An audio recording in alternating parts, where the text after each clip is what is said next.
Ang kwentong ito ay hango sa totoong buhay. Karanasan ito ng isa sa mga kakilala ni JR na itago na lang natin sa pangalang Mark. Taong 1980, Cuartero, Capiz.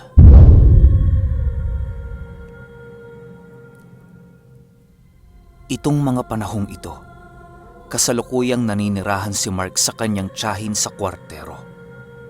Tubong Capiz kasi siya at nagtatrabaho sa isang pwesto na nagbebenta ng mga buko sa palengke ng Cuartero. Madalas ay bultuhan ang mga bumibili sa kanila, gawa ng inilalako ito ng mga taong kumukuha sa kanila. Isa nga sa mga kumukuha ng buko ay ang lalaking nagngangalang Berto. Hindi niya tunay na pangalan. At dahil sa lagi itong nasa tindahan ng pinagtatrabahuhan ni Mark, ay naging magkaibigan ng dalawa. Isang simpleng magbubuko kung titingnan itong si Berto. Ngunit may isang sikretong itinatago ang taong ito na minsang naibunyag niya nang hindi sinasadya kay Mark. Isang araw habang nag-iinuman, tapos na kasi ang trabaho ni Mark noon, kaya naisipan nilang uminom ng konti bago umuwi ng kani-kanilang mga bahay.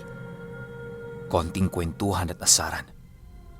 Masasabing malapit na magkaibigan ng dalawa. At dahil sa pareho na silang lasing at wala nang masyadong tao sa lugar na yon, ay naisipang itanong ni Mark sa kaibigan ang tungkol sa kanyang pagkatao. At dahil lasing na ito, hindi na ito nakapagpigil pa kaya kaagad na itong nagkwento. Alam mo ba, Mark, na ang mga magulang ko mga aswang? Bungad nito habang naglalagay ng inumin sa kanyang baso na ikinagulat naman ni Mark.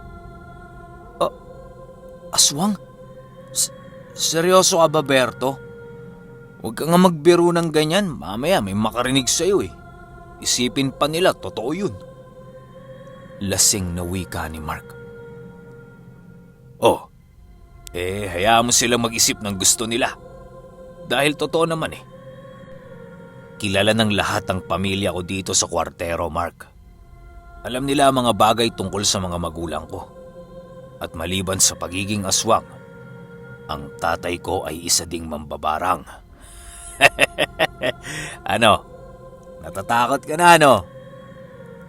Wika nito. Hindi naman naniwala si Mark sa mga sinabi nito dahil sa lasing na nga. At sigurado, kapag tinanong niya ito kinabukasan, ay hindi na nito maaalala ang kanyang mga sinabi. At dahil sa naparami na ang kanilang ininom, ay nagpasya na silang umuwi. Halos hindi na makatayo ng maayos itong si Berto, kaya inakay niya na ito papauwi sa kanila. At pagdating nila sa bahay nitong si Berto, kaagad niyang tinawag ang mga magulang nito. Ngunit, laking gulat na lamang niya nung akmang kakatok na siya ay biglang bumukas ang pintuan. Kaya agad na niyang ipinasok ang kaibigan at hiniga ito sa isang mahabang upuan na nasa sala. Nang akmang uuwi na ito, ay may nakasalubong siyang isang babae na papasok sa pinto. Agad namang napaatras si Mark dahil sa napakasama ng titig sa kanya ng mga ito. Nagulat si Mark nang biglang magsalita ang babae. Anong ginagawa mo dito ng ganitong oras ng gabi? Tanong nito. Hinatid ko lang po si Berto. Lasing na lasing po kasi hindi na niya kayang maglakad eh. Wika nito at akmang magpapaalam na siya nang bigla siyang pinigilan ng tatay nito. Sandali lang, iyo. Magkape ka muna para mawala din ang kalasingan mo. Magda, ipaghanda mo ng kape ang bisita natin. Wika ng tatay ni Berto. At dahil nahihiya na itong si Mark, ay naupo na lamang ito sa isang upuan sa tabi ng nakahigang lasing na si Berto. At habang humihigop ng kape, napatanong ang tatay ni Berto ng mga bagay na tungkol sa kanya. Kagaya ng pangalan niya, saan siya nakatira, at gaano na sila katagal na magkakilala ni Berto. Isinalaysay naman ito ni Mark. Sa hindi malamang dahilan, yung takot na nararamdaman niya kanina ay nawala at naging komportable siya sa pakikipag-usap sa tatay ni Berto. Kaya naisipan niyang tanungin ito kung saan sila nanggaling ng nanay ni Berto. Pinuntahan lang namin ang aming ulingan. Nag-uuling kasi kami at binabantayan namin ito para hindi sumingaw. Tugon ng tatay ni Berto. At maya-maya pa ay nagpaalam na si Mark na uuwi. Medyo gumagabi na din kasi. At nang akmang tatayo na ito, muling nagsalita ang tatay ni Mark. Ihahatid na kita. Delikado na sa labas kapag ganitong oras ng gabi. Wika nito. At nang naglalakad na sila ay hindi maiwasang magtanong ni Mark tungkol sa mga sinabi ng kaibigan niya sa kanya. Manong, wag po kayo magagalit ha. May naikwento din kasi sa akin si Berto tungkol po sa inyo at sa nanay niya. Kung ano po kayo, gusto ko lang pong malaman kung totoo ang sinabi ni Berto sa akin. Kung hindi nyo lang po mamasamain. Wika ni Mark sa tatay ni Berto. Huminto ito sa paglalakad at hinarap si Mark. Yung alin? Yung pagiging aswang ng asawa ko? At pagiging mambabarang ko? Oo, totoo ang lahat ng yunto. At alam mo ba, malaki ang tiwala sa iyo ng anak ko. Dahil bihira niyang sinasabi sa iba ang sikreto ng aming mag-anak. At alam kong mapagkakatiwalaan ka naman namin. Hindi ba? Nais kong itago mo sa pagitan natin ni Berto ang mga nalalaman mo. Para na din sa kaligtasan ng kaibigan mo. Wika nito na halos magpabalikwas sa kaluluwa ni Mark.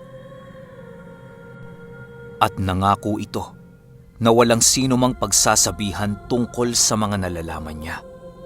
Hindi sa natatakot siya sa pamilya ng kaibigan niya, kung hindi dahil nare-respeto niya ang mga ito.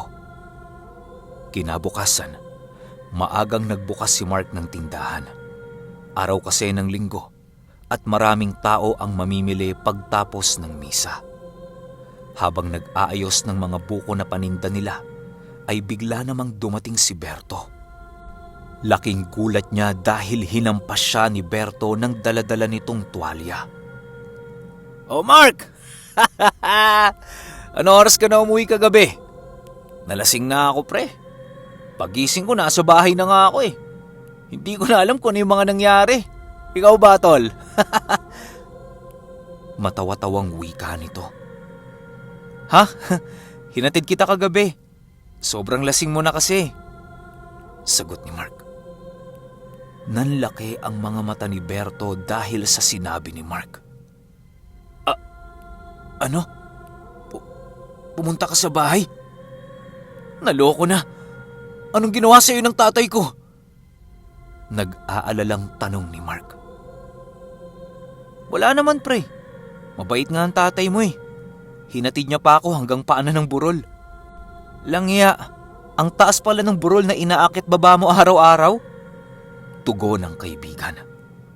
Tinitigan ng mabuti ni Berto ang kaibigan at muling nagtanong. Tol, anong pinainom sa iyo ng nanay ko? Tanong nito. Kape pre, para daw mahimasmasan ako. Wika nito at napatayo si Berto mula sa pagkakaupo niya sa kanyang tricycle. Ba't ka kasi nagpunta sa bahay? Di ba sinabi ko na sa'yo na aswang ang mga magulang ko? Ba't di ka nakinig tol? Mamaya pagtapos ng trabaho sumama ka sa bahay para maalis natin yung nilagay ng nanay ko sa katawan mo. Talaga Galit na wika ni Berto sabay alis. Hindi maintindihan ni Mark kung anong ikinagagalit ng kanyang kaibigan. Kinahapunan matapos ang kanyang mga trabaho, ay inantay ni Mark si Berto. Pagdating nito ay agad na silang umalis papunta sa bahay ng kaibigan. Habang nasa daan ay tahimik lamang ang dalawa, nang bigla na lang nagtanong si Berto. "Mark, tol, anong pakiramdam mo?" Tanong nito. "Ha? Wala naman. Bakit?" Takang tanong ni Mark. "Mark, pasensya ka na pero niyanggaw ka ng nanay ko."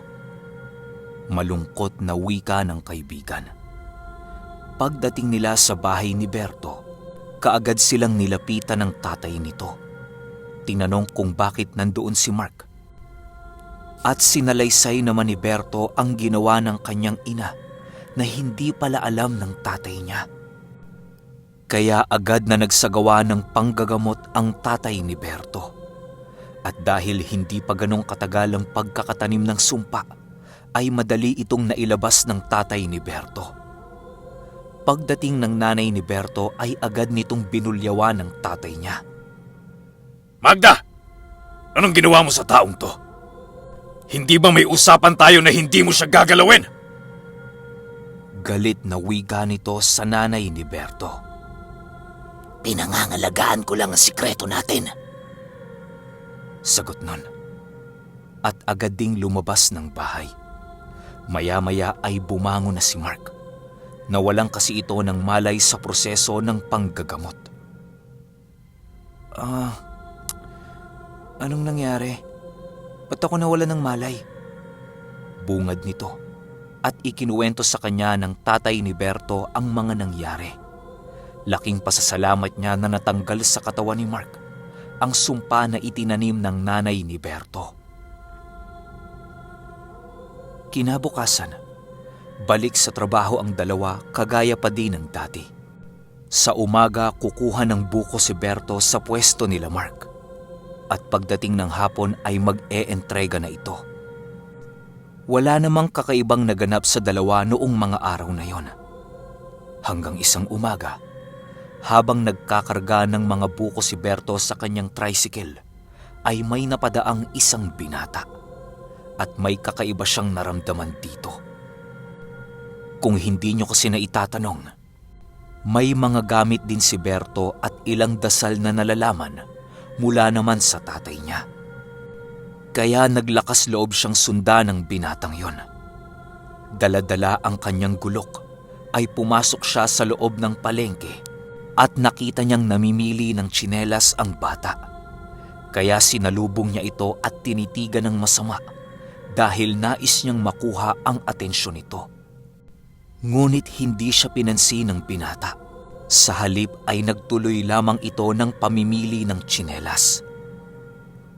Nung malapit na siya sa binata, ay mas lalong lumakas yung kakaibang pakiramdam niya, kaya naisipan niyang antayin ito.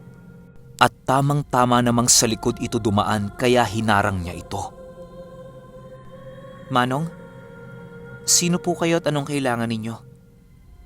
Tanong nito sa kanya. "Wala naman. May kakaiba lang akong nararamdaman eh. Kaya gusto ko sanang subukan." Tugon niya dito at gamit ang gulok ay sinugod niya ang binata.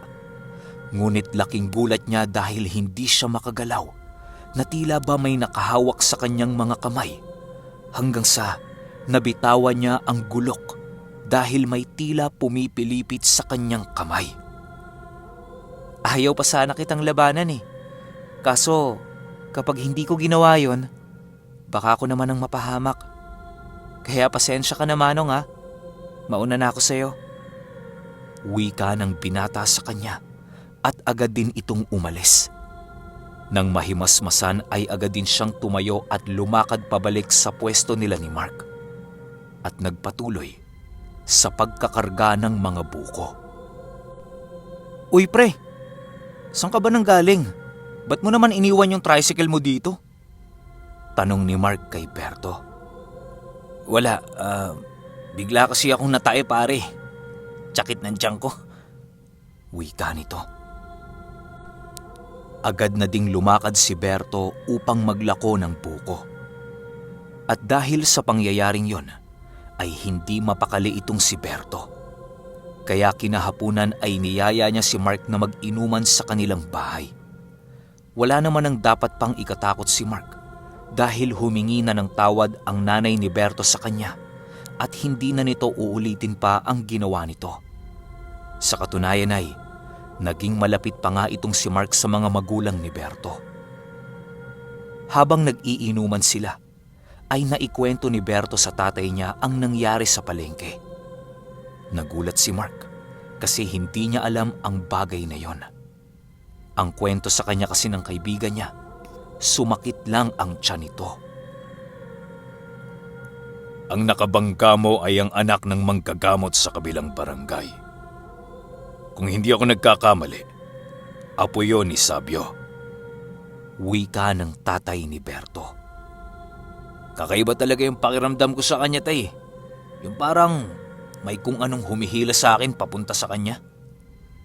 Muling wika nito, ngunit binalaan siya ng kanyang ama na huwag nang uulitin ang ginawa niya dahil maaari niya itong ikapahamak. Ngunit sadyang makulit itong si Berto at lingid sa kaalaman ng kanyang ama ay sinabi niya ito sa kanyang nanay at humingi pa ito ng tulong. Dahil sa hindi maipaliwanag na pagnanais niyang matuklasan ang misteryo sa likod ng binatang nakaharap niya sa palengke.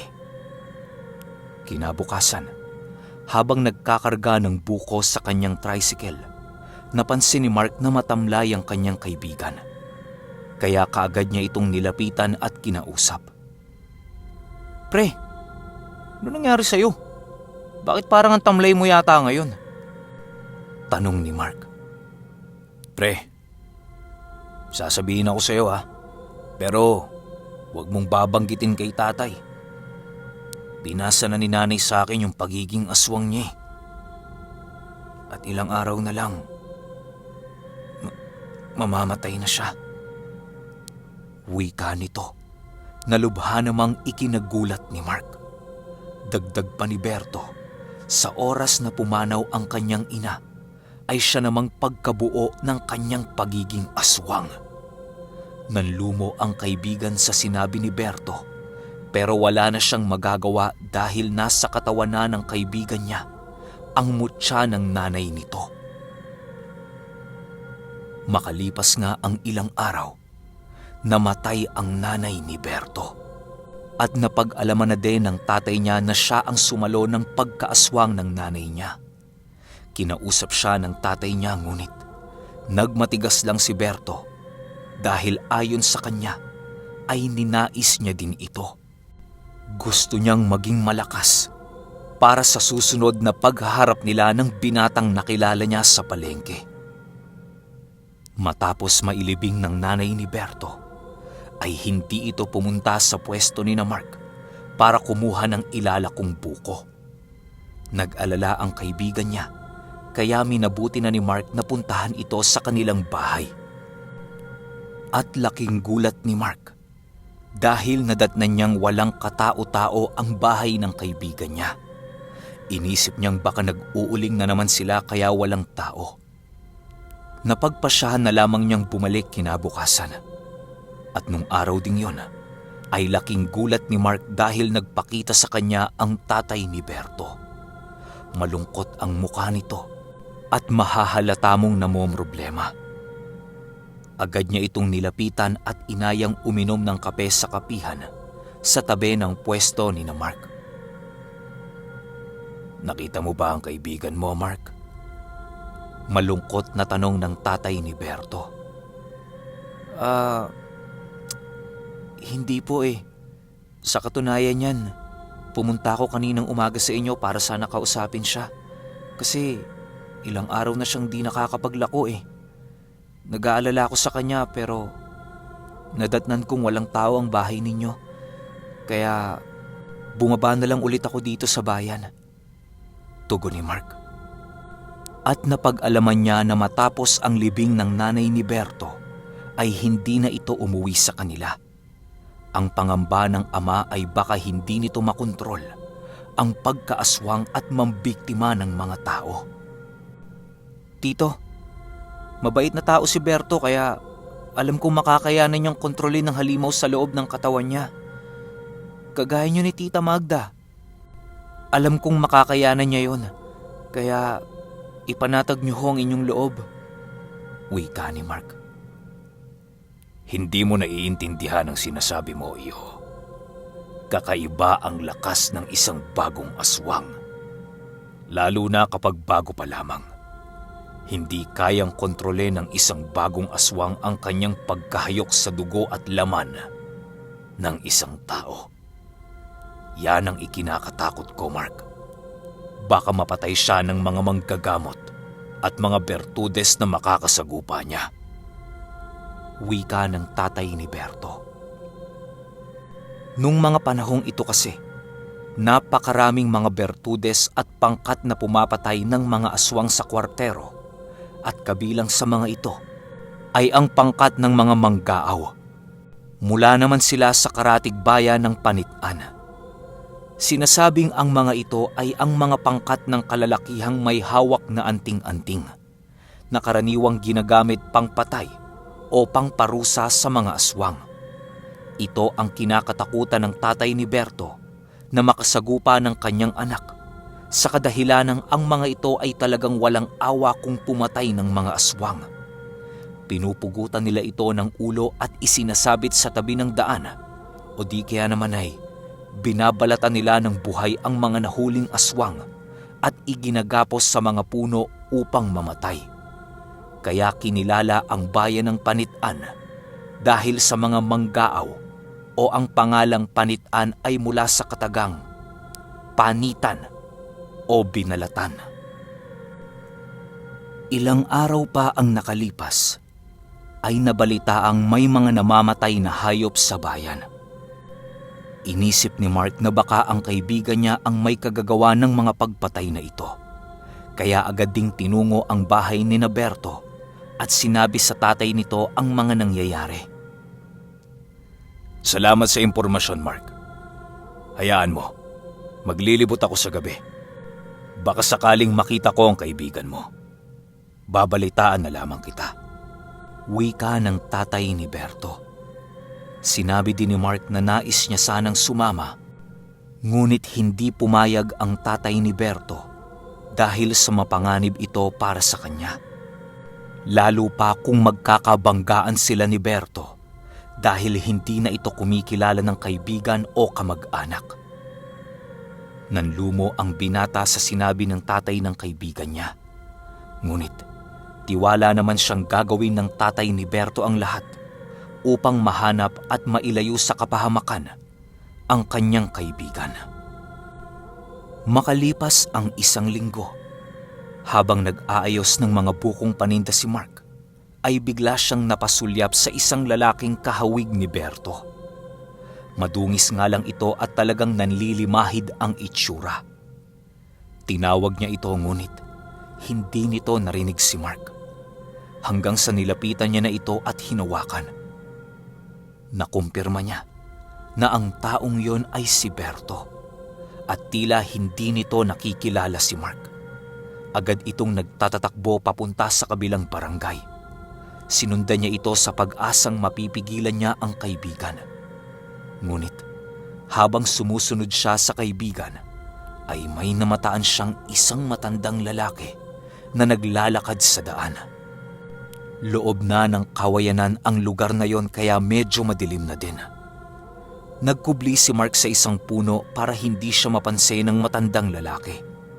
Ngunit laking gulat niya nang bigla na lamang lumitaw si Berto sa harap ng lalaki at dinamba nito ang matanda. At nang akmang kakagatin niya na ito, ay bigla naman siyang sinipa ni Mark dahilan para tumalsik siya sa medyo malayo. At ang matanda naman ay agad nang tumakbo ng napakabilis. Paglabas ng kawayanan, nanlulumo si Mark habang tinitingnan niya ang kanyang kaibigang namimilipit sa sakit. Sinubukan niyang lapitan ito ngunit pinigilan siya ni Berto. Huwag kang lalapit! Mark, pakiusap. Baka mapahamak ka. Wika nito at agad nang tumakbo palayo. Matapos ang araw na yon ay hindi na niya muling nakita pa ang kaibigan. At nung mga sumunod na araw ay napabalitang natagpuan itong patay sa gitna ng kawayanan kung saan niya sinalakay yung matandang lalaki. Ang hinala ng ama ni Berto ay nakabangga nito muli yung binatang sinasabi niya. At sa kasamaang palad ay napatay siya nito. Sa kabila ng nangyari, walang nagawa sina Mark dahil na din sa hindi nila alam ang talagang dahilan ng pagkamatay ng kaibigan niya. Sa kasalukuyan ay nagbebenta pa din ng buko si Mark sa palengke ng kwartero. Patuloy pa din niyang naaalala si Berto sa tuwing makikita nito ang dating tricycle na pinagkakargahan niya ng buko na inilalako niya. At sa hinaba-haba ng panahon, tuluyan na ding natanggap ni Mark ang pagkawala ng kaibigan kong aswang.